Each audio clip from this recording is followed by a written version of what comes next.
온유와 두려움으로라는 제목으로 함께 말씀을 나누도록 하겠습니다. 한 주간 어떻게 지내셨는지 먼저 질문을 드리고 싶습니다. 여러분들이 속한 곳에서 우리가 선한 행실의 삶으로 믿지 않는 자들에게 본이 되는 정말 복음 전도자의 삶을 사셨는지 우리가 먼저 돌아보면서 나아갔으면 좋겠습니다. 우리가 그러한 삶을 살 때 느끼는 것이긴 하지만 이렇게 말로만 이야기하고 또 듣는 것은 그렇게 어려운 문제가 아니라고 우리가 생각할 수 있는 것이죠. 그러지 않습니까? 우리가 믿음이라는 것을 이야기하고, 저는 말하는 입장이죠. 저는 이야기하고 여러분들은 듣는 입장이신데 그것은 뭐 별다른 에너지가 이렇게 소비되거나 그렇게 어려운 문제는 아닙니다. 하지만 그것을 우리가 듣고 또 실천하는 것은 결코 쉽지 않다라는 것을 우리가 그런 삶을 살아볼 때 느끼게 되는 부분들이죠. 저는 요즘 그 하나님의 말씀을 읽을 때 좀 느끼는 게 하나 있는데, 하나님께서 우리에게 요구하시는 그 요구 사항들이, 그런 말씀들이 결코 과한 게 아니다라는 걸 요즘 다시 좀 새롭게 깨닫게 되는 것 같아요. 말씀을 묵상할 때마다. 그러니까 뭐 예를 들면 우리의 믿음을 어떻게 증명할 것인가라고 이렇게 이야기할 때 하나님께서 말씀하시는 거는 그렇게 과한 요구가 아니다라는 것이죠. 그냥 이웃을 사랑하고 이웃을 섬기고 선한 행실대로 사는 것이 그게 믿음이다, 이렇게 말씀하신다라는 거예요. 그러니까 믿음이라고 해서 뭐 하늘에서 뛰어내리거나, 그죠? 뭐 바다를 가르거나 뭐 안 되는 일을 하나님께서 우리에게 요구하시는 게 아니라 그냥 우리의 삶 가운데 주어지는 일상적인 것들에 대한 어떻게 보면 당연한 것들을 요구하시는 게 그렇게 과한 게 아니지 않는가, 이런 생각을 좀 해보는 것 같은데, 하지만 우리가 그것에 순종하지 않는다라는 것도 동시에 발견하는 것이죠. 하나님께서 어려운 것을 요구하시는 게 아닌데 우리는 그 어려운 것조차 순종하지 않는다라는 것입니다. 그러니까 어떻게 보면 선한 행실을 사는 것, 지난주 말씀이었는데 기억하시는지 모르겠지만 우리가 선한 행실의 삶을 사는 것도 이것과 같은 것이죠. 그러니까 우리가 예수 그리스도를 믿고 또 우리가 새 언약 백성으로서 우리에게 새롭게 부여된 그 정체성 가운데 그에 어울리는 선한 행실을 사는 것은 어떻게 보면 당연한 것이기도 하고, 그 요구가 결코 그렇게 과하거나 부당한 것은 아니다라는 것입니다. 하지만 우리는 안타깝게도 그렇게 살지 않을 때가 많다라는 것이죠. 그러지 않습니까? 그냥 선한 행실을 살아야 된다라는 것은 잘 알고 있지만 정작 우리의 삶 가운데 선한 행실대로 사는 것은 참 어려운 문제로 우리에게 다가오는 것 같습니다. 하지만 그럼에도 불구하고 우리가 하나님의 말씀대로 살기 위해서 노력할 때에 많은 사람들이 우리를 통하여서 하나님께 영광 돌리게 될 줄 우리가 믿길 바랍니다. 이게 어떻게 보면 우리의 의무인 것이죠. 그래서 오늘 우리가 지난주 2장에 이어서 이제 3장을 보려고 하는데, 그 2장에서는 세워진 질서에 순종하라라고 이야기하고 있습니다. 세워진 질서에 순종하면서 동시에 순종하는 가운데에서도 고난을 받을 수가 있는데, 그런 고난을 받을 때에도 그리스도가 이유 없이 고난을 받은 것처럼 너희가 인내해야 된다, 이렇게 이야기했던 것을 우리가 좀 되짚어 보는 것 같습니다. 그래서 그것을 선한 행실이라고 이제 이야기했는데, 한 나라의 어떤 정치 제도로부터 시작된 적용이 이제 3장 첫 번째 단락에 이제 가정으로까지 이어지게 됩니다. 그래서 정치적인 부분과 이게 사회 전반적인 부분들, 노예들이 주인에게 어떻게 순종해야 되는지 이야기하면서 그 적용이 이제 가정으로 들어와 아내와 남편의 관계를 지금 설명하고 있는 것이죠.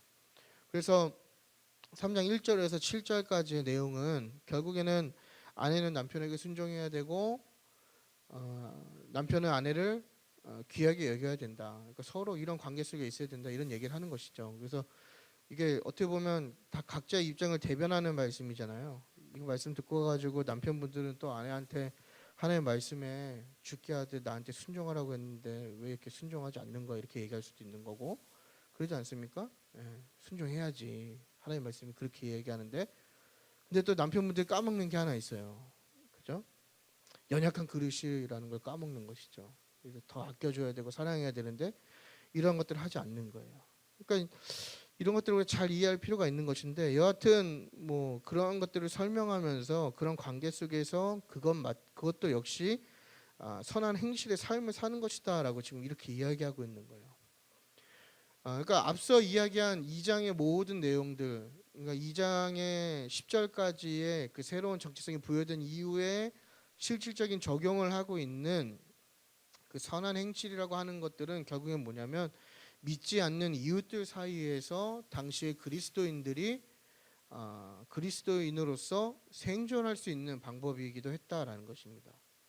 그러니까 선을 행함으로써, 선한 행실을 함으로써 믿지 않는 자들과 좋은 관계로 발전되고, 결국엔 그 좋은 관계가 어떠한 도움이 되냐면 바로 로마 황제를 숭배하지 않는 기독교인들에 대한 고발을 멈추게 했다라는 거예요. 그러니까 당시 로마의 핍박은 무엇이었냐면, 뭐 그리스인들을 색출하고 정치적으로 곤란해서 믿음이 있다는 이유로 이렇게 우리가 흔히 이야기하는 대로 죽이고 이런 것들은 아니었지만, 이제 여러 가지 이웃들의 고발이 들어가면 또 기독교인들을 색출해야 하는 그러한 핍박 속에 있었다라는 거예요. 그러니까 당시 1세기의 상황 속에서 내가 신앙을 갖고 있다면 이웃과의 관계가 굉장히 중요한 것이죠. 그러니까 만약에 내가 신앙이 있다고 저 사람이 알고 있는데, 내 이웃이 알고 있는데 뭐 우리 둘의 사이가 좀 틀어진 거예요. 그럼 이제 어떠한 불이익이 있습니까? 바로 로마에 신고하는 것이죠. 로마 숭배하지 않는, 황제를 숭배하지 않는다. 그러한 이유 때문에 이 선한 행실이라는 것은 그리스도인들이 그 믿지 않는 그들 가운데 생존하는 비결이었다, 이렇게 또 우리가 알 수 있지만, 그것보다 더 중요하게 우리가 기억해야 할 것은 뭐냐면, 이 선한 행위가 단순히 그냥 믿음을 지키기 위한 그런 수단이 아니라 그 생존의 유익을 넘어서는 바로 복음을 전하는 과정의 한 부분이었다라는 게 우리가 더 중요하게 생각할 부분인 것이죠. 그러니까 당시 1세기 그리스도인들이 단순히 핍박을 면하고 그런 핍박을 두려워해서 이웃과의 좋은 관계를 맺어서 내가 좀 편안하게 예수님을 믿어보겠다, 그러기 위해서 선한 행실을 한 것이 아니라 그런 선한 행실을 통해서 궁극적으로는 무엇을 이야기하려고 했냐면 바로 복음을 전하는 그 종착지에는 바로 예수 그리스도가 누군가를 전하는 그러한 목표가 있었다라는 것을 우리가 잊지 말아야 할 것입니다. 그래서 그러므로 이 선한 행실이라고 하는 것이 그냥 선한 행위에서 끝나는 것이 아니라 복음을 전하는 것으로 이어져야 한다라는 것이죠. 그러니까 오늘날 저와 여러분도 마찬가지로 우리가 속한 곳에서 새로운 제사장의 정체성을 가지고 우리가 선한 행실을 갖고 살아갈 때에 그것이 전부가 아니다라는 것입니다. 그냥 선한 행실을 가지고 좋은 관계를 맺고 그러니까 이웃들과 잘 지내는 것이 전부가 아니라 반드시 그 끝에는 복음을 전하고 복음에 대한 질문을 답하고 소개하는 변증적인 삶으로 우리가 나아가야 된다라는 거예요. 이게 우리의 또 한 가지 의무라는 것입니다. 그러니까 우리가 거류민과 나그네로 살아가는 이 땅의 삶 가운데 우리가 제사장으로서의 삶을 사는 것도 중요하지만, 그와 함께 중요한 것은 무엇이냐면 바로 변증적인 삶을 살아야 된다. 이것을 우리에게 지금 새롭게 이야기하는 것이죠. 그래서 8절을 보시면 이제 그 변증적 삶에 대해서 이제 베드로 사도가 이야기하는 것입니다. 그 앞에까지는 선한 행실에 대해서 이야기했다면 8절부터는 이제 그 선한 행실에 이어서 변증적인 삶에 대해서 이야기하는데, 마지막으로 이렇게 시작을 하죠. 8절에 이제 앞에까지 이야기한 내용을 정리하면서 뭐 정리하기 때문에 이게 뭐 모든 서신의 전체를 마무리하는 것은 아닙니다. 근데 앞에 이야기했던 선한 행실을 정리하면서 이제 새로운 또 관점으로 말씀을 접근하고 있는 것이죠.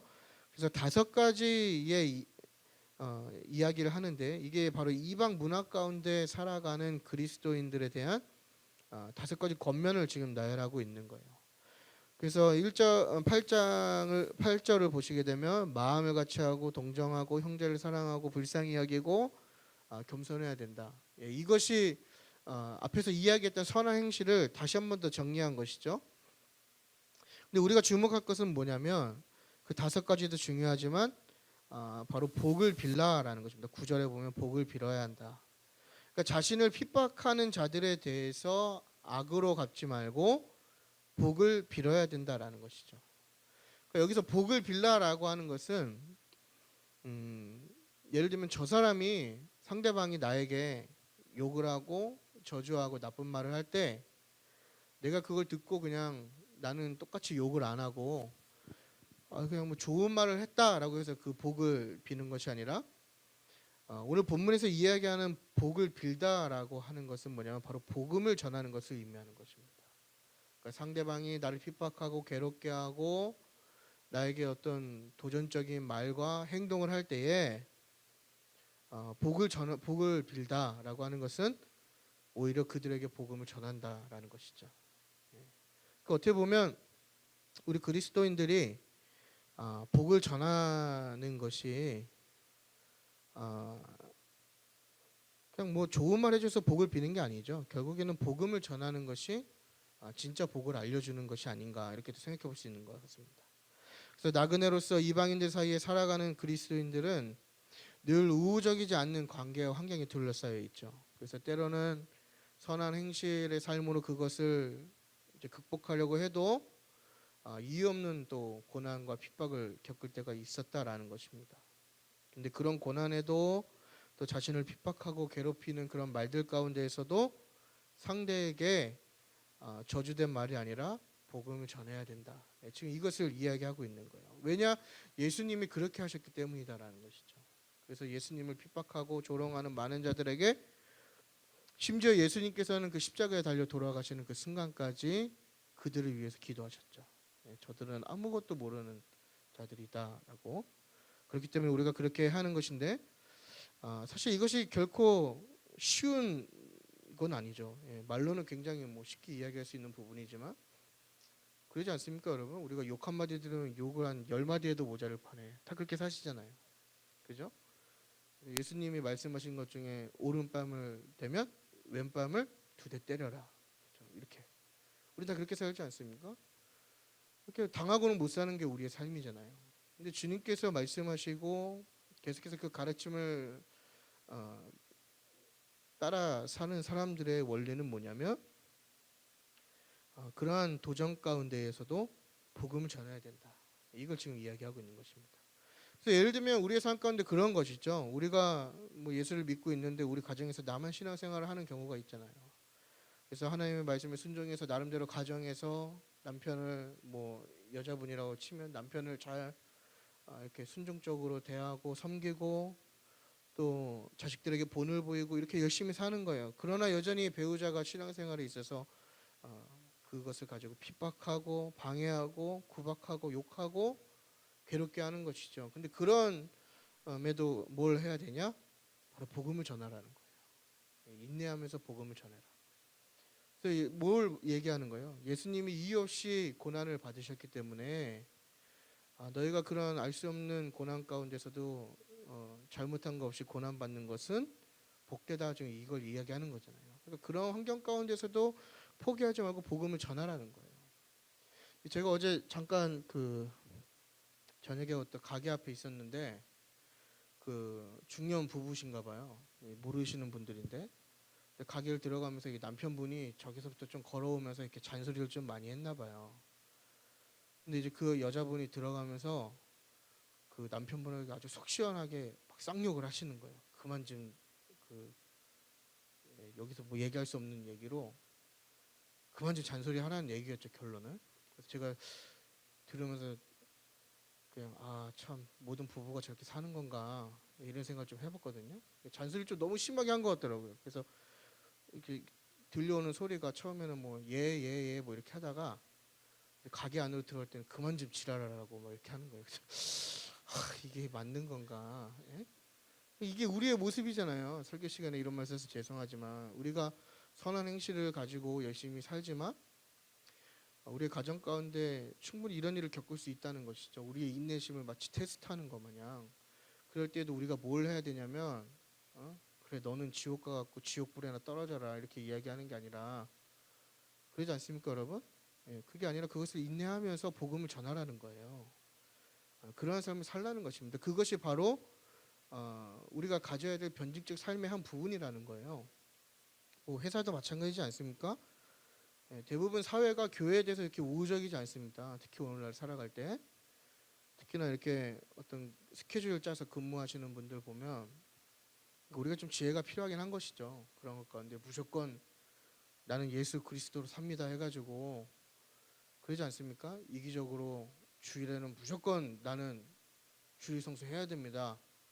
물론 귀한 것이지만 어떻게 보면 그것도 좀 지혜롭지 못한 부분일 수도 있어요. 사실 우리가 좀 깊게 고민할 필요가 있는 것이죠. 하지만 그런 걸 다 떠나서 우리가 그것을 보완하기 위해서 우리가 더 안 좋은 근무 여건을 또 자진하고 또 나름대로의 선한 행실과 희생적인 삶을 살지만 여전히 그것을 탐탁히 여기지 않고 괴롭히고 불이익을 주는 상사를 만날 경우도 있다라는 거예요. 우리가 그런 사람을 만났을 때 우리 남자분들 누구나 한 번쯤 우리의 마음속에 늘 사표 갖고 다니시잖아요.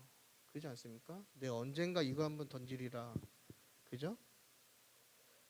그럼에도 불구하고 그것을 인내하면서 나를 괴롭히는 그 상사에게 해야 될 것은 뭐냐면 바로 복음을 전해야 된다라는 거예요. 그 사람이 나를 핍박하고 나에게 악한 말을 해도 내가 그것에 반응하면서 그 사람을 저주하고 그 사람을 잘못되고 망하기를 빌기보다는 복음을 전해야 된다. 이게 바로 복을 빌라의 의미거든요. 그러니까 결국에는 우리에게 주어진 것은 뭐냐면 선한 행실로 그냥 착한 사람이나 좋은 사람으로 남는 것이 전부가 아니라 그런 분들 계시잖아요. 내가 예수님을 밝히지 않고 내가 예수 믿는 것을 밝히지 않고 그냥 좋은 사람으로 남는 거예요. 예. 에어컨 좀 틀어주시겠어요? 너무 더운데요? 안 더우신가요? 믿음이 좋아지려고 그래요. 이 지옥불에 있는 것 같아가지고. 예, 제가 요즘 이 더위를 많이 타는데 더우면 막 화가 나요. 막 이 안에서 막 지옥불이 막 올라오는 것처럼. 예, 이제 에어컨을 좀 틀어주시고 제 안경에 땀 때문에 습기가 차가지고 원고가 안 보입니다. 이렇게 저를 덥게 해도 복음을 전하라는 거예요. 제가 이걸 가지고 왜 이거 덥게 하냐고 이따 예배 끝나고 가가지고 뒤에 방송실 누구냐고 제가 불러가지고 막 이렇게 하는 게 아니고 복음을 전하라. 예, 그래서 전하는 겁니다. 그래서 땀 흘려도. 예, 아무튼 그래서 그냥 좋은 사람으로 남으란 얘기가 아니죠. 그냥 선한 행실을 하라는 건 그냥 좋은 사람으로 끝나는 게 아니라 그 마지막에 진짜 핵심은 뭐냐면 바로 복을 빌라. 그러니까 복음을 전하라는 거예요. 예수 그리스도를 전하라는 것을 이야기하는 것입니다. 그렇다면 우리가 복음을 전할 때 어떠한 준비를 해야 되는가? 이게 15절에 있는 것이죠. 15절 말씀에 대답할 것을 항상 준비하라 이것입니다. 그러니까 너희에게 있는 소망에 관한 이유를 묻는 자에게 이제 그리스도를 주인으로 삼은 사람에게 드러나는 그 거룩성 때문에 우리가 구별되는 삶을 추구하다 보면 이게 불신자들 사이에서 핍박과 고난을 받게 된 건 당연한 거잖아요. 그게 어떻게 보면 당연한 순리지 않습니까? 거룩이라는 건 구별되어야 되는 삶이고 우리를 둘러싸고 있는 많은 문화와 가치 속에서 다름을 추구하면서 사는 그 다름 때문에 우리가 핍박을 받는 것이잖아요. 근데 그러한 핍박 가운데에 성도들의 모습이 좀 낯설었던 거예요. 대부분 어려움이 있고 고난이 있으면 슬퍼해야 되고 괴로워야 되고 위축되어야 되는데 당시 성도들의 모습은 뭐냐면 오히려 더 기뻐하고 소망 가운데 그것을 인내하면서 기다렸다는 것이죠. 그러니까 아마 복음을 모르는 자들 눈에는 조금 호기심을 자극하기에는 충분한 삶의 형태일 수도 있어요. 저는 이 말씀을 보면서 좀 깊이 공감을 좀 했거든요. 또 어떻게 보면 저희 같은 사역자들은 이 사역자들이 좀 특이 케이스가 뭐냐면 고학력인데 굉장히 그 고스펙자이지만 또 굉장히 가진 게 없는 사람들이에요. 이게 굉장히 좀 아이러니한 거죠. 그래서 세상의 순리는 많이 배우고 많이 공부하면 출세하는 많은 걸 소유하는 그런 삶에 어울리지 않습니까? 근데 이렇게 사역자들을 둘러보면 다 거꾸로 가는 그 흐름이 있는 것이죠. 제 삶도 마찬가지고. 그리고 또 소유한 것도 많이 없는데 요즘 또 자녀가 없는 시대를 살잖아요. 근데 사역자들 특징은 뭐냐면 또 자녀를 엄청 많이 낳아요. 믿음이 좋아가지고. 그러니까 이렇게 주변에 보면은 저희 가정을 이해 못하는 불신자 친구들이 좀 있어요. 예. 너네 어떻게 사냐. 예. 근데 그나마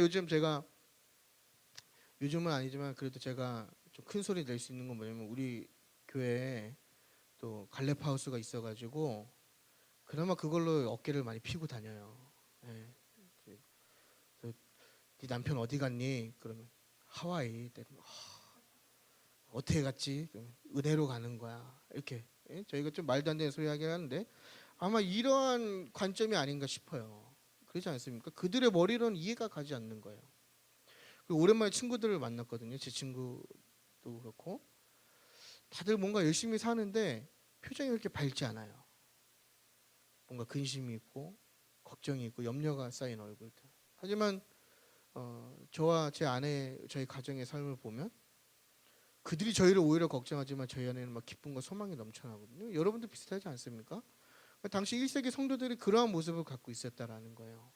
굉장히 공격받고 굉장히 어려움이 있었지만 오히려 막 기쁨으로 무언가 확신에 찬 얼굴로 그렇게 인내하면서 살아가는 모습을 보면서 굉장한 궁금증을 유발했겠죠. 그래서 그 불신자들이 1세기 성도들에 대해서 여러 가지 질문들을 했을 거라 이렇게 추측해 볼 수 있다라는 것입니다. 그래서 물론 그것이 진짜 이유에 대해서 궁금해서 물어볼 수도 있지만 동시에 어떤 비방을 하기 위한 꼬투리를 잡기 위해서 질문하는 것도 있었을 것이다 이렇게 추측해 볼 수 있겠죠. 그래서 여기에 보면 15절에 대답할 것 항상 준비하되 할 때 그 대답이라고 하는 것이 이 헬라어로 예, 감사합니다. 예, 아폴로기아, 예, 아폴로기아라고 하거든요. 이게 변호, 변명, 소개 뭐 이러한 법적인 용어예요. 그래서 이게 대답하다라고 하는 것은 진리를 수호하는 차원에서 법정에서 변호하는 이렇게까지 안 하셔도 되는데 예, 감사합니다. 예. 법정에서 변호하는 것처럼 논리적이면서도 정확하게 불신자들에 대한 그 질문에 답을 하라는 의미로 사용된 거예요. 그러니까 이게 아폴로기아라고 하는 이 용어가 법적인 용어입니다. 법적 논쟁을 하는 용어이거든요. 그래서 이 베드로 사도가 결국에 이 대답하라고 준비하라고 얘기하는 것은 뭐냐면 변증적인 삶을 항상 준비하라는 거예요. 믿지 않는 자들이 그거에 대해서 질문할 때에 너희가 항상 그것을 준비하고 있다가 복음에 대해서 소개하고 또 오늘날로 얘기하면 뭐예요? 교회에 대한 오해들에 대해서 대변할 수 있어야 되고 복음이 무엇인가를 이야기할 수 있어야 되고 예수님이 누구신가를 소개할 수 있어야 된다는 거예요. 이게 뭐냐면 여러분들에게 믿지 않는 어떤 한 사람이 와서 당신이 믿는 예수는 누구인가요? 라고 얘기하면 여러분들은 뭐라고 그걸 설명하실 거냐는 거예요. 세상이 교회를 많이 손가락질 하잖아요. 세상이 목회자들을 다 욕하고 성도들을 욕하잖아요. 그럼 그게 교회의 본 모습이냐라고 질문할 때 우리가 그것에 대한 대답을 갖고 있어야 된다는 거예요. 그들의 오해와 그들의 잘못된 생각을 이 아폴로기아라고 하는 그러니까 대답이라기보다는 그것을 변증할 수 있는 그 내용을 우리가 알고 있어야 된다는 거예요. 단순히 우리가 맨날 예수님을 믿고 복받고 뭐 좋은 거 얻는다고만 우리가 그렇게 믿고 사니까 예수님이 누구신가요? 라고 물어볼 때 우리가 뭐라고만 대답하는 거예요? 예수님 믿으면 잘 될 거예요 라고만 얘기를 하는 거잖아요. 그러니까 우리가 이것을 준비할 필요가 있다는 것입니다. 교회가 무엇인가? 그렇다면 성경적인 교회가 무엇인지 정말 하나님이 말씀하신 교회가 무엇인지에 대해서 우리가 그것을 알고 성경적으로 해석해주고 이야기해 줄 수 있는 어떤 툴이 있어야 되는 거잖아요. 근데 매번 교회라는 곳을 그냥 친교 모임 정도로만 생각하고 자기 만족을 위한 도구로만 생각하니까 우리가 믿지 않는 자들이 어떠한 그 질문에 대해서 아무런 변증을 할 수가 없다라는 거예요. 근데 지금 이 베드로 사도가 이야기하는 것은 뭐냐면 그런 선한 행실과 함께 너희가 그러한 믿지 않는 자들에 대한 질문에 대해서 변증할 수 있는 것을 준비해야 된다. 지금 이것을 이야기하는 것입니다. 참 안타까운 것이죠. 우리는 우리 자신에 대한 억울함은 굉장히 잘 알아서 변증하잖아요. 그렇지 않습니까? 여러분 뭐 교회 안에서도 마찬가지로 뭐 좀 억울한 일 하나 있으면 그거 못 견디시잖아요. 막 어떻게든 해명해야 되고 어떻게든 내 정당성 이야기해야 되고 내 억울한 거 다 푸셔야만 여러분 직성 풀리시잖아요. 근데 우리가 복음에 대해서 이렇게 반응하지 않는다라는 거예요. 여러분이 크리스찬인 걸 알고 믿지 않는 자들이 여러분들 그렇게 조롱할 때에 과연 우리는 그 안에 거룩한 분노감이 있냐라는 것이죠. 그것을 변증할 수 있는 그 열정이 있냐라는 거예요.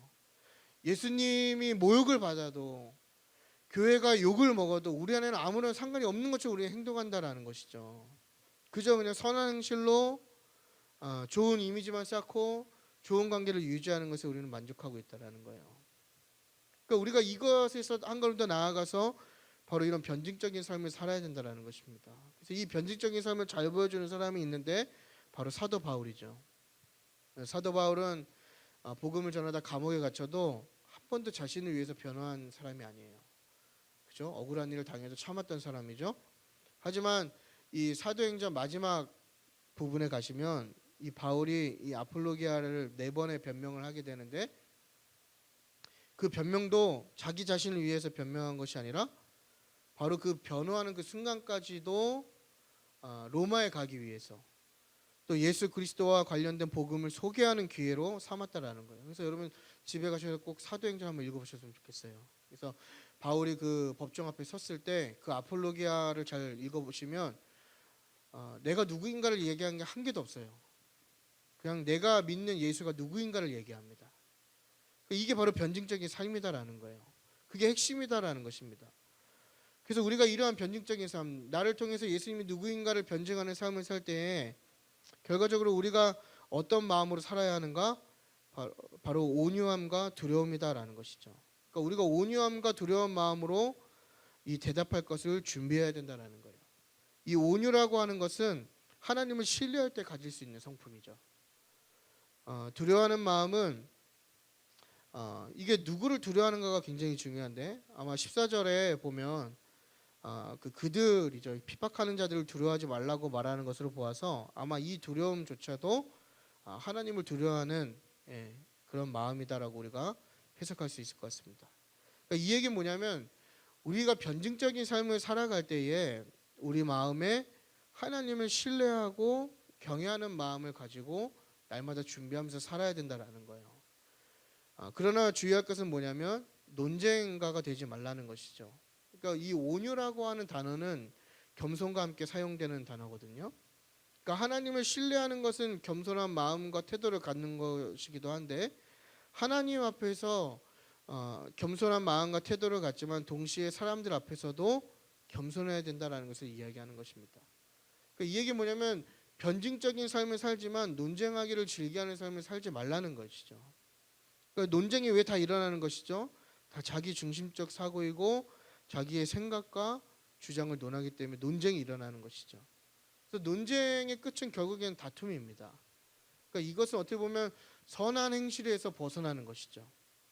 그래서 변증적인 삶이지만 겸손한 태도를 가지고 논쟁하지 않는 삶을 살라고 지금 이야기하는 거예요. 그래서 여러분 우리 예수 믿는 사람들의 특징이 무엇이죠? 굉장히 배타적이다라는 것이죠. 그래서 유연하지 못한 사고와 굉장히 뭔가 강한 자기 주장이 있어요. 그래서 우리는 자칫 잘못하면 이 온유함, 그러니까 하나님 앞에서 온유하고 겸손함을 잃어버리면 우리는 자칫 잘못하면 논쟁가가 될 확률이 굉장히 높은 위험을 가진 사람들입니다. 그래서 결국에는 뭐냐면 그렇게 하지 말라는 것입니다. 그래서 조심스러운 태도로 그렇게 변증해라. 그래서 자기 주장이나 자기 감정, 자기를 위한 변증이 아니라 이 바울처럼 그러니까 오직 예수 그리스도만 드러날 수 있는 변증적인 삶을 살아야 된다. 이렇게 이야기하면서 하나님을 신뢰함으로 적대적인 상황에서도 위축되지 않고 하나님의 역사하심을 기대하고 바라보며 나아가라는 것이죠. 그래서 14절에 사람을 두려워하지 말라고 이야기합니다. 그러니까 사람들의 위협에 불안해하지 말라라고 하는 거예요. 왜냐하면 하나님께서 너희의 그 선한 행실을 통해서 비방하는 자들을 부끄럽게 만드실 것이기 때문이다, 이렇게 이야기하는 것이죠. 그러니까 우리가 그러한 변증적인 삶을 살아갈 때 담대해야 될 이유가 무엇이냐? 바로 우리의 그 선한 행실의 삶과 변증적인 삶을 통해서 믿지 않는 자들의 부끄러움이 더 드러나기 때문이다라는 것을 우리가 기억해야 한다는 것이죠. 그래서 선을 행할 때 선을 행하는 자를 하나님께서 보호하여 주신다. 그러므로 우리가 살아갈 때에 사람을 두려워하는 것이 아니라 바로 하나님을 두려워해야 된다. 이것을 지금 이야기하는 것입니다. 그 두려워함이라고 하는 것은 결국 경외함이죠. 이게 이사야가 그 하나님 앞에 섰을 때 화로다라고 고백하면서 자기의 그 죄악됨이 하나님 앞에 드러났을 때 그 경외하는 그 표현을 지금 가져다 쓴 것이거든요. 그러니까 하나님의 그 위대하고 전능하신 그분 앞에서 우리가 자연스럽게 경외하는 것은 당연한 것이죠. 그러니까 사실 그리스도인들에게 두려운 것은 어떻게 보면 하나의 한 분이지 않을까. 결국 우리가 담대하게 선한 행실의 삶을 사는 것도, 변증적인 삶을 사는 것도 바로 여호와를 경외하는 그 마음에서 시작된다, 이렇게 우리에게 적용해 볼 수 있는 것 같습니다. 그래서 믿지 않는 자들에게 복음을 전하는 것은 매우 어려운 일이죠. 또 고난을 받을 때 그 복음을 변증하는 것은 매우 어려운 일입니다. 특히나 어떤 고립된 단체나 집단, 그죠? 그리고 어떤 위계 질서가 있는 사회 가운데에서 복음을 전하고 또 변증적인 삶을 사는 것은 굉장한 도전과 용기가 필요한 것이죠. 그러나 우리가 잊지 말아야 할 것은 무엇이냐면, 우리는 사람을 두려워하지 않고 여호와를 경외하기 때문에 우리는 이러한 일을 충분히 감당할 수 있다라는 것입니다. 그래서 여러분은 믿지 않는 자들에게 예수 이름을 전하는 것이 어떻게 자연스러우십니까? 한번 우리가 생각해봤으면 좋겠어요. 길 가는 행인에게 전도하는 것조차도 우리에게는 좀 큰 떨림으로 다가오죠. 그러지 않습니까? 그래서 가끔 우리가 이제 더블레싱 앞두고 한 주씩 노방전도 나가지 않습니까? 그러면은 이제 각기의 사람들을 이렇게 뒤에서 지켜보면 발견하게 되는 것 같아요.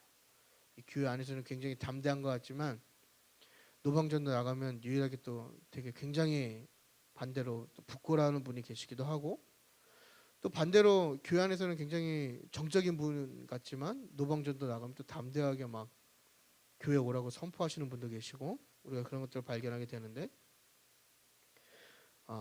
우리에겐 큰 용기가 필요한 것이죠.